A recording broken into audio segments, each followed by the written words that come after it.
অনেক যুবকরা আমাদের কাছে প্রশ্ন লেখেন, ভাই আমরা মাস্টারবেশনে আক্রান্ত, হস্তমৈথুনে অভ্যস্ত হয়ে গেছি, বাঁচতে পারি না।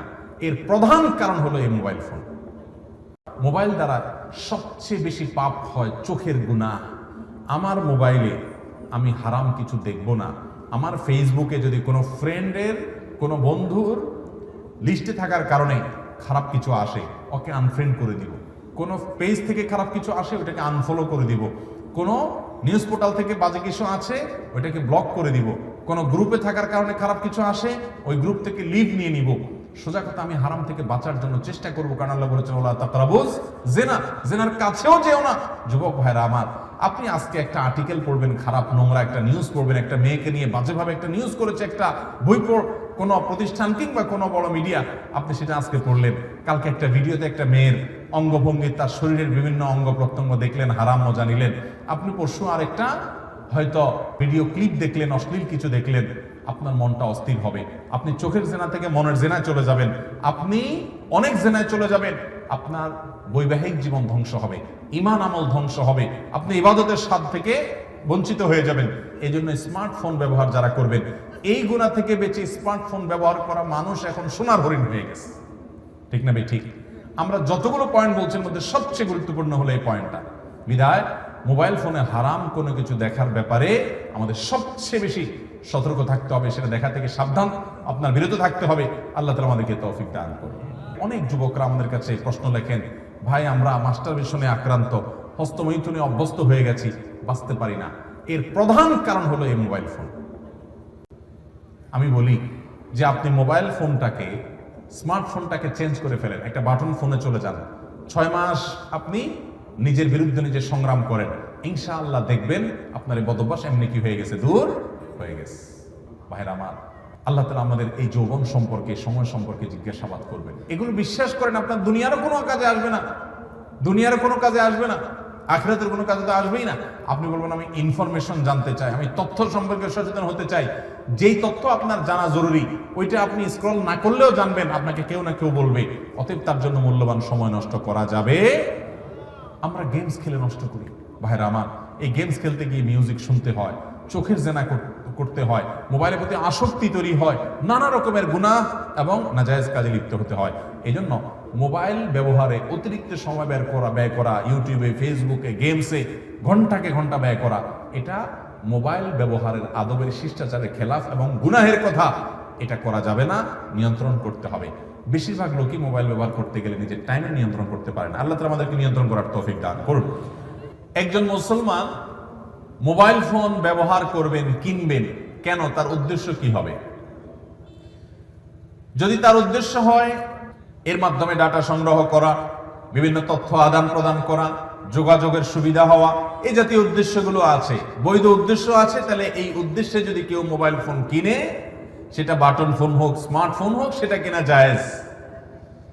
আর যদি কেউ ইবাদতের উদ্দেশ্যে এটা কিনে, কারণ ইন্নামাল আমালু বিন্নিয়াত, আপনি উদ্দেশ্য কি উদ্দেশ্য নিয়ে আপনি কিনেছেন সেটাই দেখার বিষয়। উদ্দেশ্য যদি সওয়াব আহরণ করা হয়, উদ্দেশ্য যদি হয় আল্লাহর পথের মাধ্যমে মানুষকে আহ্বান করা, উদ্দেশ্য যদি হয় এর মাধ্যমে নিজে ইলম অর্জন করা, উদ্দেশ্য যদি এখান থেকে কোরআন তেলাওয়াত করা, ভালো ভালো জিনিসগুলো গ্রহণ করা, হারাম থেকে বেঁচে থেকে এভাবে চলবেন, এই উদ্দেশ্য নিয়ে যদি আপনি করেন, তাহলে আপনার এই মোবাইল ফোন কেনাটা শুধু জায়েজ নয়, বরং ইবাদতে পরিগণিত হবে ইনশাআল্লাহ। আর যদি উদ্দেশ্য হয় বাকাওয়াতি করা, অহংকার করা, যে আমার কাছে এই সেট আছে, আমার কাছে অমুক সেট আছে, এটা অন্য কারোর কাছে নাই, এইরকম অহংকার যদি উদ্দেশ্য থাকে, অহংকার করা যদি উদ্দেশ্য থাকে, যেমন অনেক যুবক ভাইদেরকে দেখবেন এমন ডিভাইস, এমন মোবাইল ফোন কিনছেন উনি, যে এটা হয়তো আশেপাশে কারোর কাছে নাই, মাত্র বের হয়েছে, তো এটা কেনার জন্য সে পাগল পড়া থাকে। অনেক প্রবাসী ভাই আছেন, দেশে আসার সময় এমন সেট কেনার চেষ্টা করেন যে এটা এলাকাতে আর কেউ নাই। উদ্দেশ্য যদি এরকম থাকে যে এটা নিয়ে যখন যাব সবাই বলবে দেখি দেখি, আরে এই সেট তো আগে দেখি নাই, ও তাই নাকি নতুন আসছে, তাহলে নিজের একটা ভাবসাব জাহির হবে, নিজেরকে একটু কিছু কি হনুরে মনে হবে। এরকম অন্য সবার থেকে নিজেকে পৃথক করার জন্য, আলাদা করার জন্য, বিশেষ ব্যক্তি এটা প্রমাণ করবার জন্য, অহংকার করার জন্য, দেখাবার জন্য যদি হয়, তাহলে সেই মোবাইল ফোন কিনলে গুনাহ হবে, নাজায়েজ হবে, এবং এটার কারণে সে আল্লাহর কাছে জবাবদিহিতার মুখোমুখি হতে পারে। কারণ অহংকার করা, গর্ব করা, অন্যদের কাছ থেকে নিজেকে আলাদা করে বিশেষ প্রমাণ করার চেষ্টা করা, এটা মুসলমানের স্বভাব হতে পারে। ভাইরা আমার, তাইলে মোবাইল ফোনের এটার কেনার সময় উদ্দেশ্যের উপরে ভিত্তি করে 3 ধরনের বিধান চলে আসলো। কখনো এটি কিনা জায়েজ, যখন আপনি বৈধ কাজ করার জন্য, ব্যবসা বাণিজ্য, চাকরি বাকরি, পারিবারিক আলাপ সালাপ এগুলো করবেন, যোগাযোগ করবেন, ডাটা আদান প্রদান করবেন, আপনার নিছক জায়েজ এবং বৈধ উদ্দেশ্য আছে, তাহলে এটা কিনা আপনার জন্য জায়েজ, সওয়াবও নাই, গুনাহও নাই। আর যদি এটা কিনে আপনি কোনো নেক কাজ করবেন সে উদ্দেশ্য থাকে, এটা দিয়ে কোনো ইবাদত বন্দেগী ভালো কাজ করবেন এই উদ্দেশ্য থাকে, তাহলে এটা কেনাটা জায়েজ, শুধু না এটা কেনাটা সওয়াবের কারণও হতে পারে।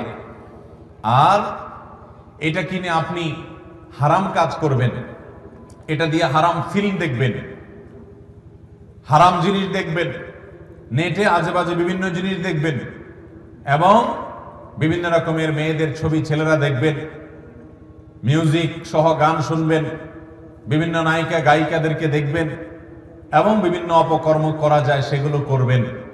এই রকম উদ্দেশ্য যদি থাকে, অথবা যেটা বললাম উদ্দেশ্য হয়তো সেগুলো নাই, কিন্তু আপনার উদ্দেশ্য হলো আপনি ভাবসাব জাহির করবেন, সবাই থেকে নিজেকে আলাদা করবেন, তাহলে সেক্ষেত্রে এই মোবাইল ফোন কেনাটাই আপনার এই অসৎ উদ্দেশ্যের কারণে আপনার জন্য গুনাহের কারণ হবে। আল্লাহ আমাদেরকে বেঁচে থাকার তৌফিক দান করুন। লিবাসুস শোহরা, নবী করিম সাল্লাল্লাহু আলাইহি ওয়াসাল্লাম এটি পড়তে নিষেধ করেছেন। লিবাসুস শোহরা কাকে বলা হয়? যেই পোশাক মানুষ কেনেই এই উদ্দেশ্যে যে সবার থেকে আমি আলাদা কিছু হয়ে যাব। আমাদের দেশে এক সময় পাখির ড্রেসের কথা খুব বেশি শোনা যেত। ঈদের সময় মেয়েরা বাবা মার কাছে বায়না ধরত যে আমাকে পাখির ড্রেস কিনে দিতে হবে। পাখির ড্রেস যদি কোনো বাবা মা কিনে দিতে না পারতেন, তাহলে অনেক মেয়ে আত্মহত্যার পথেও চলে গেছে, এমন ঘটনাও পেপার পত্রিকায় আসছে। ঠিক না ভাই? ঠিক।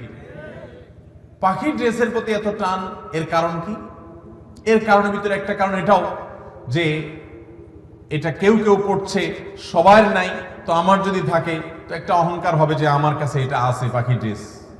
এরকম যে কোনো পোশাক যদি কেউ এই উদ্দেশ্যে কিনে বা পরে যে সবাই থেকে আমি নিজেকে আলাদা করে ফেলবো, এটার মাধ্যমে আমি বিশেষ কিছু হওয়ার চেষ্টা করব, প্রসিদ্ধ হওয়ার চেষ্টা করবো, সবাই আমার দিক তাকিয়ে থাকবে, আল্লাহ মাফ করুক, এই উদ্দেশ্যে যদি সে কোনো পোশাক কিনে, নবী করিম সাল্লাল্লাহু আলাইহি ওয়াসাল্লাম এটাকে লিবাসুস শোহরা বলেছেন, যে এটা দিয়ে সে নিজেকে আলাদা করলো, প্রসিদ্ধ করার চেষ্টা করছে, বিশেষ করার চেষ্টা করছে, তাহলে এটি কেনা, এটি পরিধান করা গুনাহের কথা। ঠিক একইভাবে মোবাইল ফোনের বিষয়, আল্লাহ তাআলা এই মোবাইল ফোন কেনা এবং ব্যবহার করার ক্ষেত্রে আমাদের উদ্দেশ্যটাকে, নিয়তটাকে খালিস করার তৌফিক দান করুন।